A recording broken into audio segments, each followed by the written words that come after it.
Hello, ladies and gentlemen. Welcome. Hope you're all having a wonderful afternoon. We got some fresh Fanshawe League of Legends action coming at you live. We have our first game of the night versus the MBU Spartans and your Fanshawe Falcons. And then coming up later at 7, we have a game versus the Windsor Lancers. Both of these necc preseason games. It's going to be exciting. It's going to be nice. Great to have League of Legends back, and I hope you're all having a great night. My name is Graf. I'm joined by Wishy. Hello. Yes. Yeah, no, really interesting night. I'm really excited to see how the games end up going because this is placements, just figuring out where teams stack up against each other. So they could be really close or they could be just drastic stomps either way. Yeah, I mean, we have some pretty good action coming on this weekend as well. Taking a look at the schedule coming up, we have some C-Law League of Legends action tomorrow at 3 for those of you who are craving some more League. We got some Rocket League later this weekend as well. Hope you're all excited for that. And then we got the standard COD and Overwatch coming up on Monday and Tuesday. We have even more COD. Tons this semester. We have multiple teams, so it's been exciting to see. We should be getting into pick ban very, very shortly, so I hope you're all, sort of ready, having a good time. And yeah, we'll just be one moment before we're able to get into pick ban.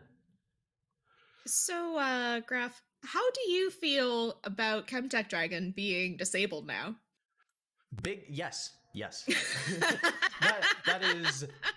I've been saying this for most of the preseason. Almost everything about the Chemtech Dragon is ridiculously overloaded. I mean, the only thing that I don't think is super broken is the soul buff it gives, which is sort of a moderate power level. Nothing like super crazy, but the execution or the anti-execution damage when you're lower is kind of cool.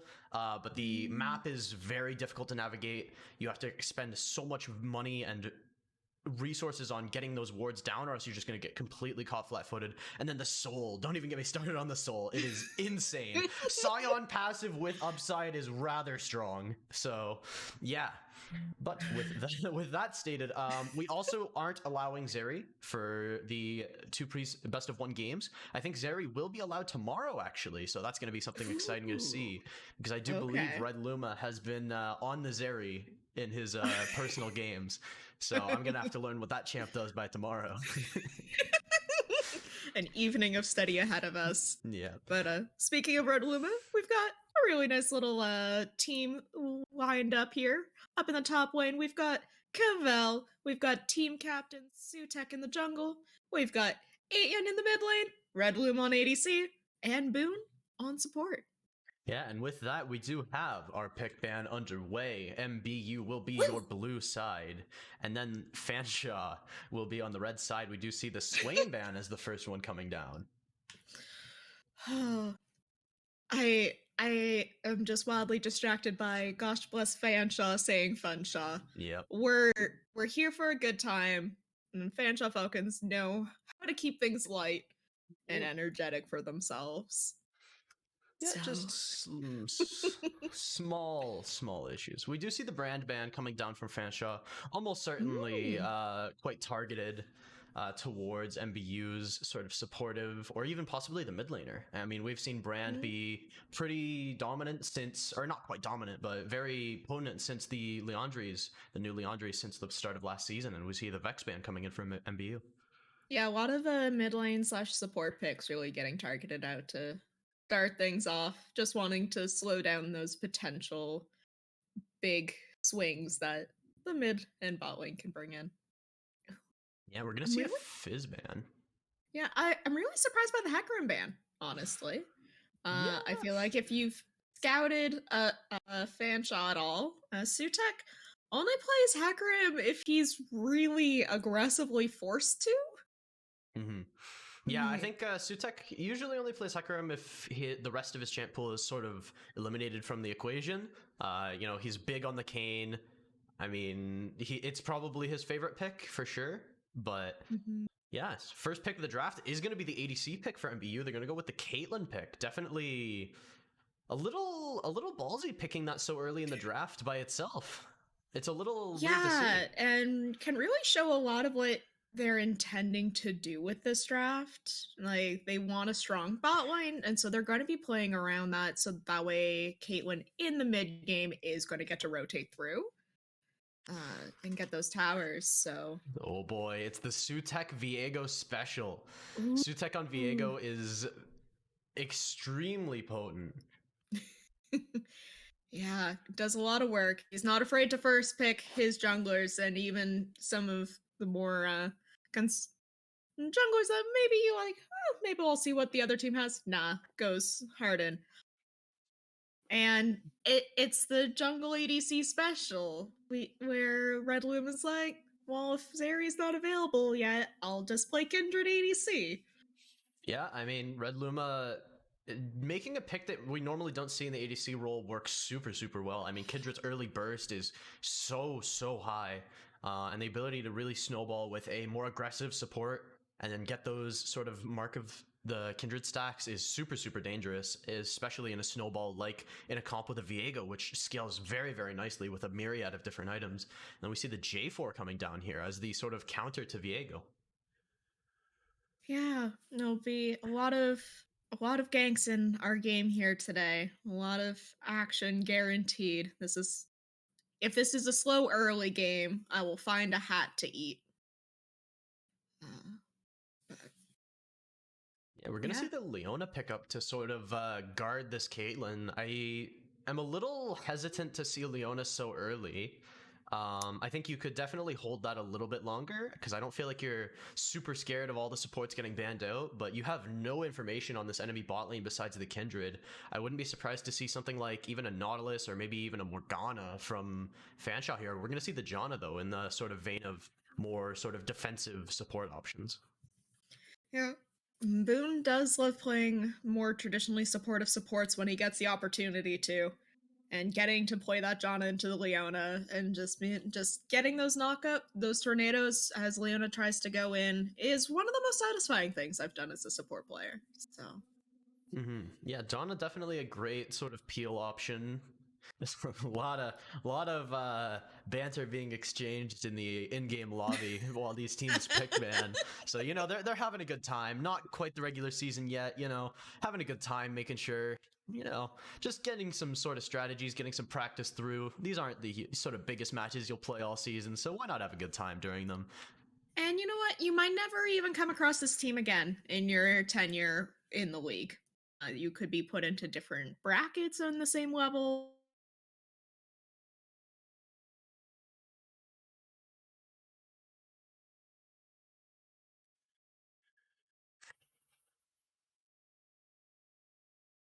That is several mid lane bans from Fanshawe here.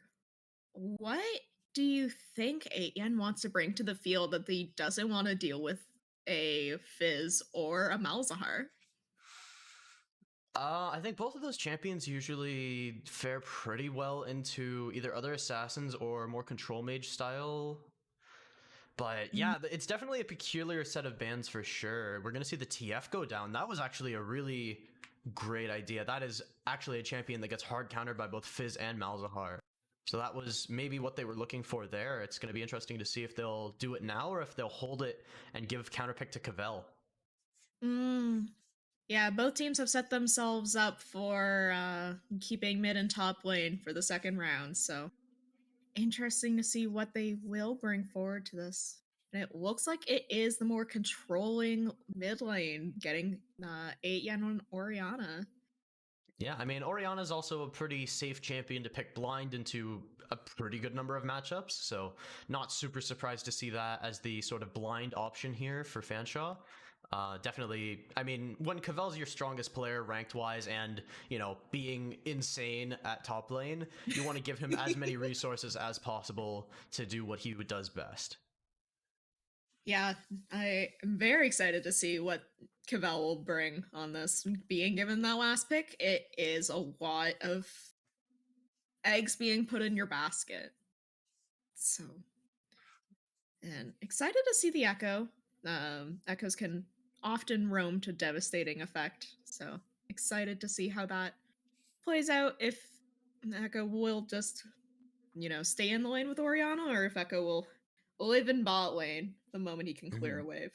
Yeah, I was interested to see if it was possibly Echo Jungle Jarvan top, but with the Jace pick, that looks like it's going to be basically off limits. So it'll be Jace blind into whatever sort of Cavell wants to do here. And we are going to see the Irelia pick into it. Okay, here we go. Fanshawe Falcons are incredibly squishy with this lineup. The closest thing you can say is a tank is the fact that Kindred has that ultimate that will stop death, whereas MBU has both a Jarvan and a Leona in their lineup. Yeah, I mean, it's definitely a very volatile team comp. I think that Lamb's Respite is going to be a huge sort of cooldown they have to work around here. Yeah, huge cooldown they have to work around, but if Red Luma can just keep ahead in lane and just keep Caitlyn down, if Fanshawe Falcons can keep the momentum going and get those early game pressure, you don't have to worry about tank stats if they never have the opportunity to buy them. Yeah, I mean, definitely the name of the game here. I mean, a very snowballing composition. Irelia is such a sort of hyper carry style of champion. We see the Viego, we see the Kindred, and I mean, all of those are just super, super strong picks. So definitely very sort of potent, aggressive composition that we see from Fanshawe. And I think from here, we are, while they do the sort of in-game draft and we got to wait out the spectator delay, I think we're going to go to a short break here. Just sort of give you guys some time to relax, get some drink, get some water, get some snacks, you know, just relax until we get into what is sure to be a great best of one here.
Welcome to Summoner's Rift.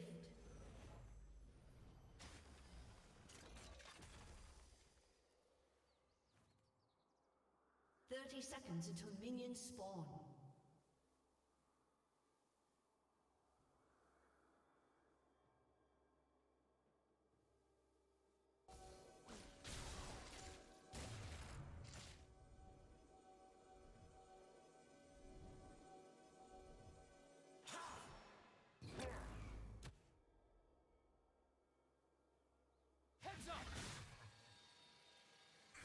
One genius. Sutek will forever and always be the level 1 peak. You can't get better than Sutek level 1s. We do see MBU taking advantage of that and getting a deep ward onto Fanshawe's blue buff. So definitely not without consequence for that level 1 cheese strat, but nothing super crazy going on there. Taking a look real quick just while the junglers are doing their thing, we do see the Glacial Augment onto Boone's sort of Janna pick, which we've seen increasing in popularity since the sort of Glacial Augment rework. Definitely a more sort of volatile rune than I'd say something like Comet, but I mean, it just mostly depends on how you want to play this lane. It lets me sort of think that they want to play it pretty aggressively compared to, you know, how you'd normally see a Janna lane, but I could be definitely wrong on that, as we see Cavell with the Ionian Fervor just going to town level 1 against this pitifully weak Jace that just can't do anything without level 2. Yeah, especially just getting those minions killed off and just gives Aurelia such an absurd amount of damage to go in and do what they please. So yeah, Cavell level 2 here could be pretty scary, but I don't think any of these players really want to do anything crazy. I mean, the level 1 cheese strats are one thing, but tower diving at level 2 is something completely different. No, we'll leave that for Sutek to do, is the very early tower dives. But I mean, it looks like our bot lane is keeping a lot of pressure against MBU here. Like, even though Leona's hit the level 2, not going... Oh! Goes in for the engage. Big engage from the Leona, but without that level 3 and having that Golden Aegis, it's going to be a lot of damage, but Ayan in the mid lane. The Orianna passive getting those autos through. Sutek is here, but he will be able to get away. Boone was ready to rotate for that kill as well. Ooh, yeah. Beautiful tornado. But I mean, we see this huge push in from the Fanshawe bot lane, getting that early priority, getting the Kindred mark. That's so great. I think they're going to have Sutek give that over to Red Luma, if I'm not mistaken. I mean, if I was Red Luma, I'd be upset. Nope. Never mind. Sutek said, no, this is mine. But they will use that early pressure to get an early recall back, try and snowball from there. But we do see Sutek looking for this mid gank. 2v2 mid lane. Flash into the stun from Sutek, the Heartbreaker through. Now the time convergence is gonna get the stun down. Blue's killer with the passive gets the first kill of the game. First blood down. Ayan now trying to run away. Cooldown's coming back for Blue's killer. Gets the knock up through, and it'll be a double kill for him. Never mind. Okay, I spoke too soon. Ayan with the flash away is perfect. Now Cavell looking for the solo kill in the top lane. Ionian Fervor through, flashing in for the solo kill. What is happening across the maps? 1 for 1, going absolutely crazy as now Ayan under this turret. So low. Jeez. Very confident that Stoli won't dive this turret. But yeah, 2v2 in the mid lane, getting almost a double kill for the Jarvan. And then Cavell just cleaning up top lane. Already up 10 CS, and is looking to try and get another kill here. Yeah, I don't know if he has the Q reset, but he gets another one. Oh my goodness, Cavell. I thought for sure that Shock Blast would rip him in half, but no, Cavell says absolutely not, and that is debilitating for Ferdinand, who has no teleport to catch that massive wave that just crashed into his turret. And that was with Cavell not having bot yet, and so Cavell's going to be coming back to this lane practically unstoppable. That poor Jace is not going to be allowed anywhere near minions ever again. And a 50. Wait, that is a 1650 gold buy from Cavell. That is a mountain of cash that he just spent, and he is going to run this top lane. I think he may even be strong enough to 2v1 Blueskilla and Ferdlance. Yeah, Oh, speaking of Blueskilla, here comes Sutek for the counter gank. Some great timing from Sutek there.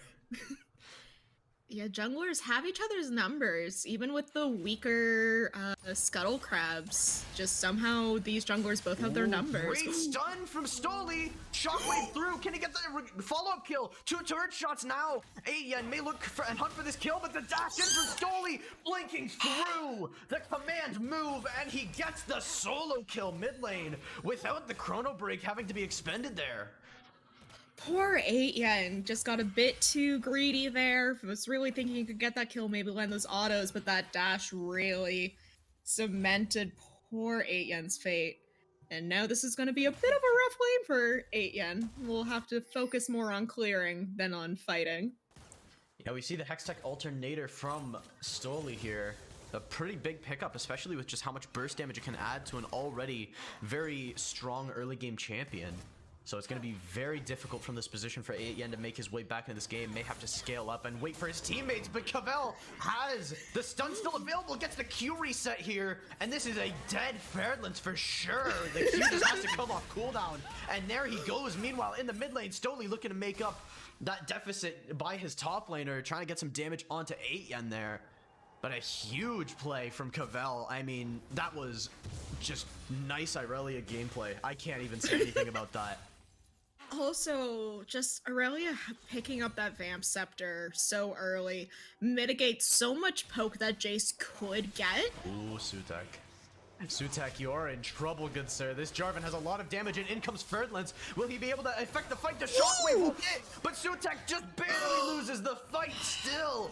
Almost picking up the kill onto Blueskilla. Now they engage in the bot lane. Lulu OTP, very low. Last auto will do it, and now they're looking for the double. The flash forward from maybe Chilla gets the stun onto Red Luma, but not enough damage so far. PTA procs Tornado down, and he is just autoing from over the wall. The Zenith Blade is about to come off cooldown, but the HP is not quite there. Red Luma will pick up the double kill in the bot lane. Red Luma's jump over the wall just so that way Leona couldn't get that extra damage needed. Absolutely stunning. We see Red Luma's mastery over this champion. I didn't know Kindred could jump that wall that cleanly, so that was beautiful to behold. Yeah, and I mean, taking a look at Red Luma, we see he already has 2 Mark of the Kindred stacks, which is a lot for 8 minutes into the game. I mean, especially for ADC Kindred, where you don't expect to get any very early on in the game. This is going to be pretty difficult from here, as we see Cavell actually maybe getting a visitor of Blueskilla towards this top lane. But Sutek is right there as well.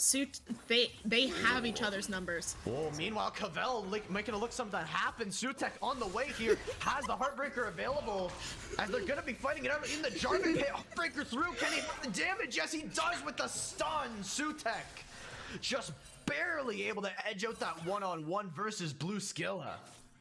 There were 2 1v1s within 5 feet of each other. And Sutek does manage to get his vengeance against Blueskilla and come out on top in that exchange. And Rip Stoli even roamed up top to see what he could do and wasn't able to get to the fight in time. Oh, Cavell. I want to see Cavell flash in with this Aurelia ultimate here. I think this could be a free kill. Okay, never mind. Who needs flash when he'll walk straight into your loving embrace? As Cavell now just waiting to get out of this dive safely. Auto through, gets no free. MBU freelance. Cavell griefs it. Oh, wow. Yeah. I mean, when you're that far ahead, you feel nigh unstoppable, but with only a Bork and boots to your name, still very squishy Aurelia, so 2-3 turret shots is enough to sign your death warrant, even if you have over 20 CS ahead of the other.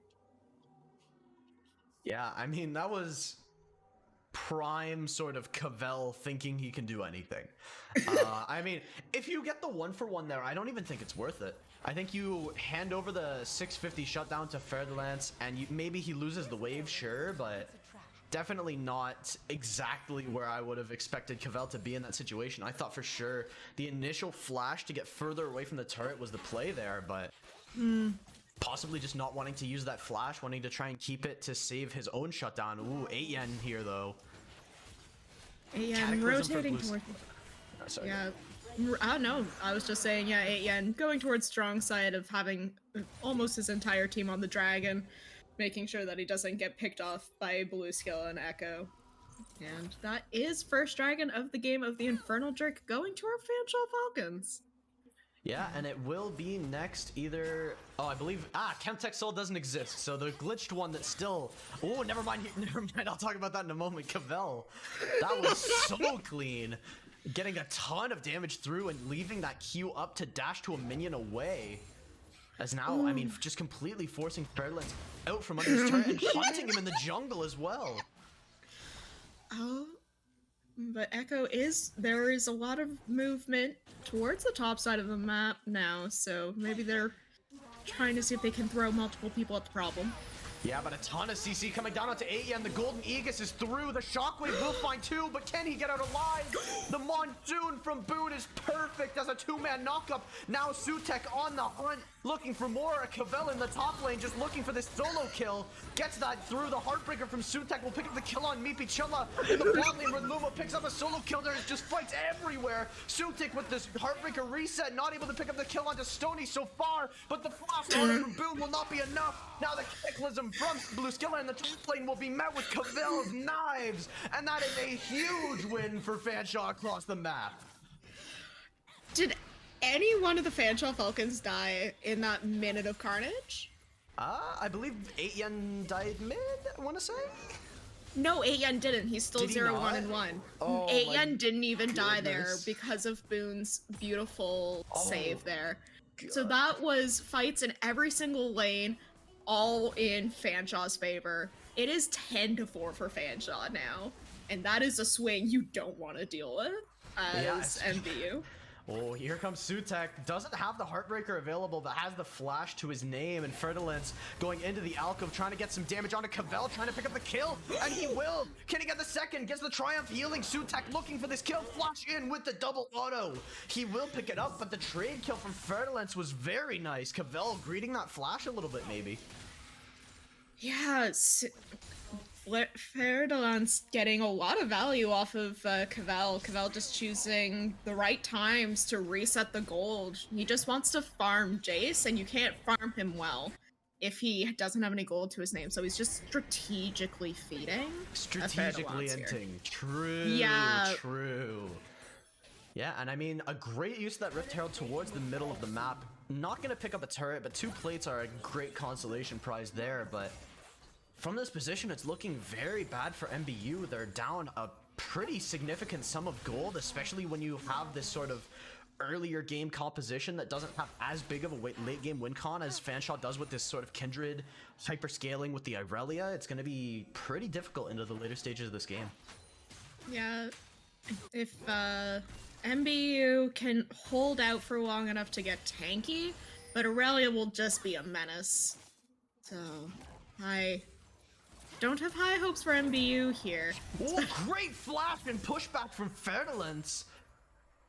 But just barely not getting the more tower shots he wanted. Blue Skella's in the area trying to make something happen here, but Cavell may actually run into him in the river, and I think Cavell, even if he's down on HP, just absolutely obliterates Blue Skella.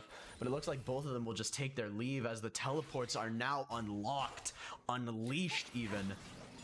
So we could see some, some plays around the map as we see Cavell does have that available, so it could be a bot lane play. Could see him around the map, but meanwhile he just looking to cement his lead in the top lane, but never mind. Cavell, Ionian Fervor in, gets the knock away, but walking in to the Aurelia ultimate claims the life of Ferdinand. Meanwhile in the bot lane, Red Luma looking for more, gets the full mark of the Kindred stack onto Meepy Chilla, and they are just so heavily shoved. That is a 3-0 Kindred. The amount of burst damage is absolutely terrifying to have to deal with in lane. And Boone's just been as aggressive. Ooh, Red Luma, no dash. Could be in trouble. Cataclysm available, but here comes Sutek. Blue Skilla now in a hugely bad position. No dash to his name, and he will be picked up for free by Sutek. Now with 8 yen here, Shockwave available. They're going to look for more under this turret. Dash in from Sutek with the flag and drag. Has the ball on him, and the Heartbreaker reset will claim the double kill for him. Now Cavell in the top lane looking for blood, looking for more. 2 levels up on this Jace, on the Wonder Boy, looking for even more damage. Yeah, I don't think Cavell's gonna try for the 100-0 here without his ultimate, but Jace still has to give some space to Cavell's Aurelia here regardless. But what an amazing push by Fanshawe Falcons, just picking up those kills in the bot lane, rotating to get Dragon, and we're getting a Mountain Soul here. So even though the Fanshawe Falcons have no tanking ability here, they don't need a tank if you're all just have good stats, and if they prioritize soul like they often do, they're just gonna have that shield and would be unstoppable. Yeah, we do see Blue Skilla, you know, taking what he can off of these neutral objectives, but with how suffocating Sutek has been thus far, I mean, he is up almost pretty much a landslide of CS on Blue Skilla right now. 40 to his name above him, but it's good to see that they're still trying to get back into this game. I mean, it's going to be difficult from this position, but Rift Herald and an objective bounty is a good start, getting some gold onto the whole team there. And we could see a collapse here onto Red Luma. No dash available. Dashing back in on Lulu OTP. Picks up the kill. The Lamb's Respite is through, but he's caught in a very awkward position. Now, meanwhile, Salty in the bot lane looking to dive onto 8 and gets a ton of damage. Red Luma flashing the golden egg. A Senate Blade will hit, though. The follow-up stun is through, but Boone and Red Luma with the heal. The Monsoon not quite getting as much healing as they would have liked. Now Sutek Heartbreakering over the wall. Cavell is here, TPing in. Great use of that Aurelia and Ionian Fervor to get a ton of damage. Blue Skilla flashing through for the double kill. Cavell is an absolute monster right now. Blue Skilla ultimated Cavell, and Cavell said, "Thank you, sir. You're stuck in here with me now." That poor Blue Skilla is used to really dictating a bit of pace, at least a tiny bit, and Cavell's like, "No, honey, you haven't been top lane. I'm 8-2-1, and I am unstoppable."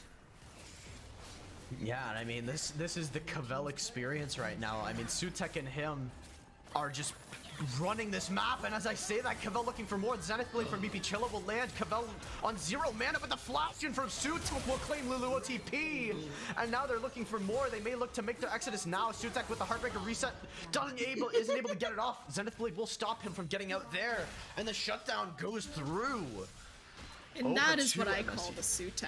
This special is dying. My God, R.I.P. Stoli with a huge combo, the Time Winder into that Hextech Rocket Belt is just so much burst damage, too much for 8 yen to handle, and that will be a clean solo kill. Jeez. Yeah, I would not want to be anywhere near Stoli right now. That was a terrifying amount of damage. But Red Luma doesn't seem to mind. He's heard of burst damage. He believes he's got the bigger burst. So... oh.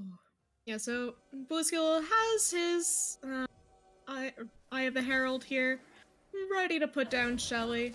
It'd be interesting to see where he decides to put it, if he goes for one of the outer turrets, help get the objective bounty there, or how long he can hold on to it, because it does have a set time limit, and I can't imagine it's lasting for too much longer. Yeah, I believe we can check roughly how much time it's got left, and... that looks very close to expiring. Very, very close. I think it's about to give him the warning, but... yeah. Yeah, he's getting that enhanced recall, beauty of the Rift Herald, but... oh, yeah, and you are in a bad place. Yeah, that is a very scary R.I.P. Stoli. He's looking for this, but Sutek on the way has the Chrono Break available, dodges the Shockwave, but now Sutek looking for blood right now. Heartbreaker through, just so much damage. The second Chrono Break will not land in time. Meanwhile, in the top lane, Cavell looking for more. No pushback available. That is a one-shot for Cavell. Insane play there. Yeah. Jeez. Yeah, no, Cavell just gets to take the inner top turret, and just keep his split push dreams alive. And that is MCU worked very hard to take the chickens away from Red Luma, but Red Luma doesn't care about those stacks. He only cares about champion kill stacks. Yeah, speaking of Red Luma, it'll be interesting to see just how many Mark of the Kindred stacks he's accrued across this game, and it has only been 3 from here. So definitely a little bit more passive on invading the enemy, but I mean, who needs jungle camps when you can farm champions? Yeah, and you know what? Infinite stacking is a future him problem. Right now, it's just getting as much damage out as physically possible.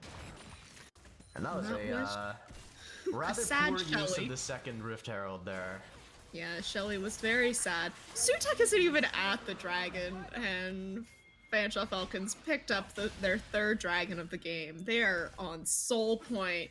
So in 5 minutes, there is a definite clock on Fanshawe Falcons being literally unstoppable here. Yeah, I think the Mountain Soul is definitely not, you know, the premier soul for Fanshawe's current situation, but with this much damage, you don't need much more, so they're going to be looking to make their way towards Baron, looking to close out this game as fast as possible. No reason to let MBU scale. They're just looking to make their impact, make their mark right now as they pick up the Mark of the Kindred stack. That is a 21.5-minute Baron, and there's a major fight now that it's gone. Yeah, Lamb's Respite from Red Luma's in. Ferdinand's teleporting in straight into Sutek's arms, though. Heartbreaker through. He has no more escape options, but his team is there to bail him out. Stoli looking for this huge play, but the Monsoon is doing so much healing. Cavell in the backline, though, has no flash available, but trying to get in onto this fight. Will it be any kills in this entire engagement? Doesn't look like it so far, but Sutek is hunting for more. They want to go in, but they don't want to overextend. They have the Baron. They just have to play it slow, wait for their waves, and push in from there. But the Ionian Fervor from Cavell is huge. Looking for even more. Blue Skilla picks up the first one on the balloon, and Sutek is caught in the Cataclysm. A disaster for Fanshawe as now they have to run away with their lives. Somehow Cavell makes it out alive, but that Cataclysm from Blue Skilla was flawless. Yeah, Fanshawe Falcons really pushed hard after getting Baron. They didn't spend their 300 gold each, and some of them were even low from the Baron fight. Fanshawe Falcons just a bit too aggressive with that Baron. I love seeing the 21.5-minute Baron, but you should probably recall after it before pushing with it and set up your waves properly. Yeah, I mean, a good amount of gold that has just been landed in your pocket, so definitely a little greedy to fight before being able to spend it. They're gonna get punished a little bit, but with Baron still on 3 members, they can pretty evenly spread across the map, and it's gonna be very difficult for MBU to deal with from this position. Yeah, no, it's Cavell did very well on staying alive here because he can split push, and either they have to send practically the entire team to deal with it, or he just takes the entirety of the base from a different angle from the rest of the team. Boom, that's a bit spicy, darling. Boone gets it! Oh no! Blue Skilla is now furiously typing to his team, "How dare Janna do this to me?" They are playing the mental win con as much as the Nexus win con right now. Blue Skilla just went eye to eye with Cavell and immediately turned face. Yeah, he did not like what he saw when he looked into Cavella's eyes. He saw a 10-2 Aurelia with 4.5 items, and he said, okay, maybe that's not a great idea. We do see Jace now with the Executioner's calling, just to reduce some of the healing from Aurelia and Viego, but don't know how effective it will be here when they're just bursting. A little bit too late for the Grievous Wounds. I mean, these should have been bought quite a while ago. We finally see Blue Skilla, Meepchilla buying those sort of Thornmail defensive Grievous Wounds items, but that's pretty late, especially against a Viego and a Camille. Ooh, a huge burst down! RP Stony putting the team on his back right now, getting that solo kill onto Red Luma. Red Luma didn't have the time to even ultimate that with how long the stun lasted and just the burst damage. Jeez.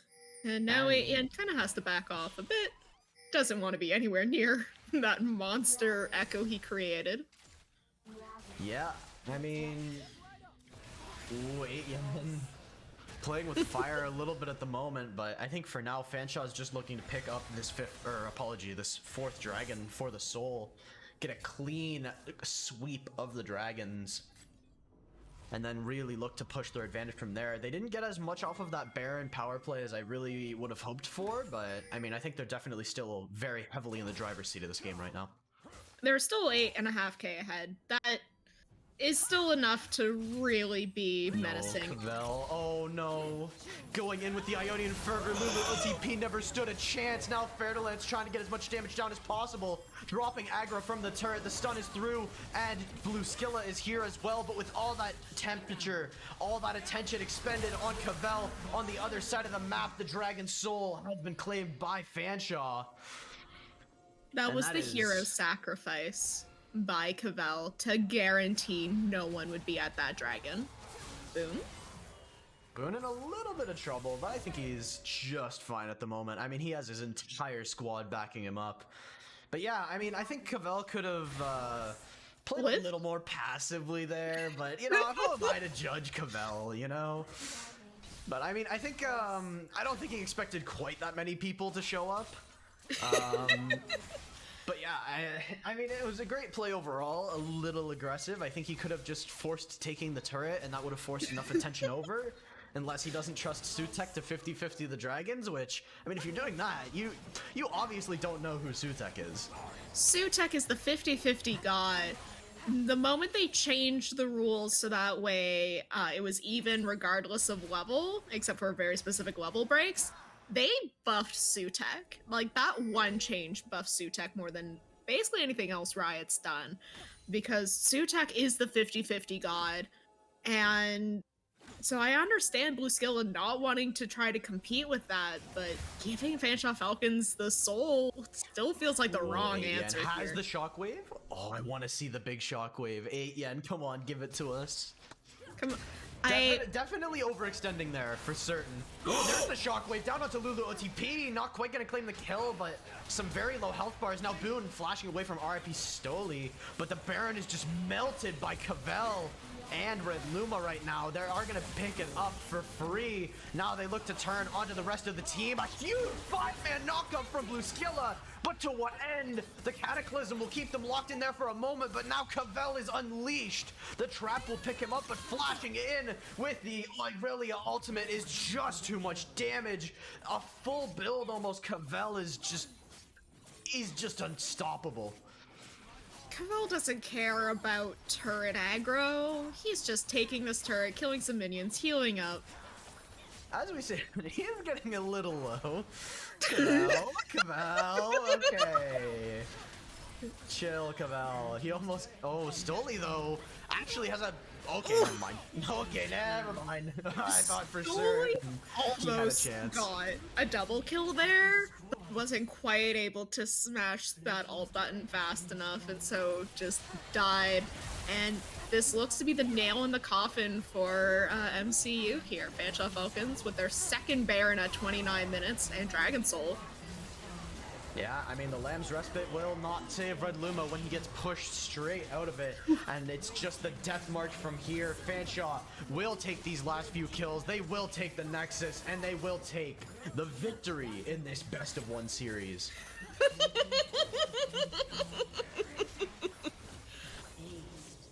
Oh. I mean, that was pretty nice. Absolutely stunning. You know, what a fun game to start the night. And Fanshawe Falcon, I love seeing Cavell and Sutek play with each other because you really get to understand them as individual players when you see them play together, because they both make the same calls of just dive. What could go wrong? They don't care. They're here to win and to like just get as much advantages where they can, and they're constantly limit testing. Yeah, It's I a think a delight to see. little bit of a neuron activation moment there, where they just see low HP under turret, must dive, dive, come on, let's go, dive, yeah, let's dive him. But Yeah. I mean, they got punished a couple times for it, but I think overall, pretty clean game from them. I think definitely they were in the driver's seat for almost the entire game. It took them a hot second at the start of the game to really get those early opening kills, but I mean, once Cavell opened it up, it was curtains from there. That 5-for-0 across the map with 3 different fights was really what my put the nail word. in the coffin. Yeah, and then Stoli tried so hard to carry his entire team, had some absurd burst damage, had some amazing well-placed stuns, but just wasn't enough to carry his entire team to victory. Because we saw Lulu OTP get caught out multiple times, getting chunked out before fights could start, and that's not what you want as the Caitlyn. Yeah, I mean, obviously room for improvement a little bit from both teams. I think both of these teams are a little bit sort of less serious since it is the preseason, but you know, definitely a pretty convincing victory. And for those of you at home, we're going to take a short break, a little bit of a breather as we have another best of one against the Lancer Gaming squad at 7. So we will be going for a quick break, but we will be right back, so don't go absolutely anywhere. Alrighty. I gotta fix the timer. That is actually, you know, I gotta make it. Oh, I'm gonna have to make that timer even longer. Actually, you know what? It's fine.